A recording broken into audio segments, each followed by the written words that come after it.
भागवत कथा का रस जो है देवताओं को नहीं मिला। और एक बात है कि भोग और रस का आपस में द्वंद्व होता है।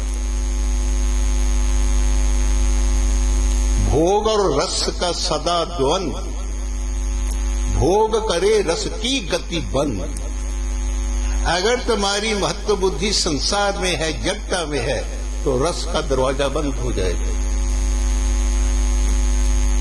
साइंटिस्ट कहते हैं तुम्हारे बुद्धि में, मस्तिष्क के अंदर 2 चैम्बर हैं, ठीक है। एक परमात्मा का चैम्बर है, एक संसार का चैम्बर है।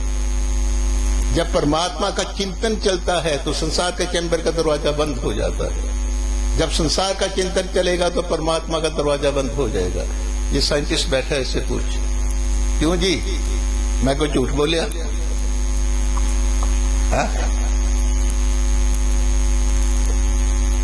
जब तुम संसार की तरफ चलोगे तो ईश्वर की तरफ का दरवाजा बंद। और ईश्वर में तुम्हें, संसार से तुम्हें जो कुछ मिलेगा वो नाश होने वाला मिलेगा, वो हमेशा तुम्हारे साथ रहेगा। रोते हैं आकर के जी चला गया। अरे पहले कहां था तुम्हारा? अंत में भी कहां रहेगा तुम्हारा? बीच में मिला, बीच में चला गया। तो जो तुम्हारा जितने दिन तक फर्ज था, फर्ज को निभाओ। हाय तो क्यों मचाना, किस लिए मचाना? ममता वाली चीजों को हम हमेशा के लिए अपने पास रखने के लिए स्वतंत्र हैं, बोलो हमें। अज्ञानता है। आने जाने वाली वस्तुओं को ज्यादा महत्व देना ये बुद्धिमानी नहीं है, ये जीवन के अंदर अनर्थ है। जो मिला है, जितना समय है, उसको हंसी खुशी में उसके उन चीजों की जीवन के अंदर सदुपयोग का करो। और क्या, अब लंगोटियां कस के कुछ जंगलों में थोड़ा भागना। अब लोग कहते हैं जी वैराग होना चाहिए, अभ्यास होना चाहिए। वैराग तो ऐसा हुआ, मैंने कहा किसने कहा वैराग होना चाहिए? वैराग 2 शब्दों से बना, वैर और राग। जो ईश्वर से संबंध वाली बातें हैं उनसे राग करो और बातों से वैर करो, हो गया वैराग। और बार बार उसका फिर चिंतन करो, अभ्यास करो, तो कुछ भी बात नहीं है। तो भोगी विलासिकी और ये जिनकी महत्व बुद्धि है उनका द्वंद है। ये क्या कहते हैं? भोग और योग का सदा द्वंद, भोग करे रस की गति बंद। भोगी रस ना पावे आत्मनंद। ये बात खूब मैंने तोली, मेरी रोज रोज की जी वाली, मेरी रोज रोज की तोली। गुरुदेव की रहमत ने भर दी खुशियों से मेरी झोली। और देखो वो परीक्षित कैसा था। 7 दिन से नहीं 5 दिन हो गए थे, 5 दिन से कुछ ना खाया था ना पिया था, गंगा के किनारे बैठा हुआ। परीक्षित को सुखदेव जी कह रहे हैं, अरे भाई प्यास लगी हुई, 5 दिन से ना तुमने खाया ना पिया है, चल गंगा जल का ही कुछ जरा पी ले, अपना प्यास बुझा ले। तो वो तो कहता है जी मुझे तो आपके मुखारबिंद से जो ये रस निकल रहा है कि चरितामृत का, बस इसकी ही प्यास है, मुझे ना दूसरी प्यास नहीं है ना भूख रही है। भी बात सही।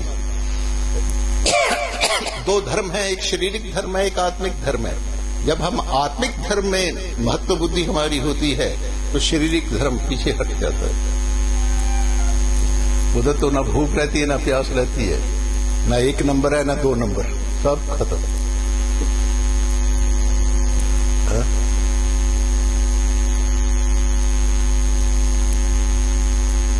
तो यहां पर छोड़ा था कि उन्होंने उनको नहीं दिया वो, और वो कहते तुम इसके अनाधिकारी हैं। तो देवताओं को खाली हाथ जो है वहां से फिर जाना पड़ा था। अब आगे का प्रसंग ना लो जी, कन्हैया लाल जी करो। जय जय श्री राधे, जय जय श्री राधे, जय जय श्री राधे श्याम। सूत जी कहते हैं, सनकादिक ऋषियों, परीक्षित के मोक्ष को देखकर जगत के रचयिता ब्रह्मा जी को भी आश्चर्य हुआ। उन्होंने ब्रह्मलोक में तराजू बांध करके मोक्ष की सभी साधनाओं को एक पलड़े में और सप्ताह श्रवण के साधना को फल को दूसरे पलड़े में रखा। श्रीमद् भागवत के सप्ताह श्रवण का फल भारी रहा। ब्रह्मा जी ने घोषणा कर दी, सप्ताहेन श्रुतम च एतत् सर्वथा मुक्ति दायकम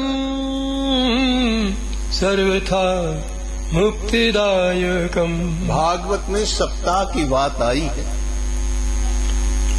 2 वक्त, सुबह और मध्याह्न के बाद। आजकल कथाओं का ऐसा प्रचलन चला हुआ है, बस एक ही समय में 2-2.5 घंटे। वो मन माना है। शास्त्र विधि से बाहर जो भी काम होता है उसमें असुरी संपदा प्रवेश कर जाएगी। वो दैविक नहीं रहेगी, वो दैविक कथा नहीं होती है, वो आसुरी कथा। कथा कैसी होनी चाहिए, वो मूल भागवत में इसका प्रमाण कहां पर है, हमें बताए तो। एक वक्त की कथा का प्रावधान कहां पर है? पहले तो 3 वक्त स्नान होता था, 2 वक्त खाना होता था। अब अपनी मर्जी से बदल लिया हमने, अब 3 वक्त खाना हो गया, 1 वक्त स्नान हो गया। ये मन माना।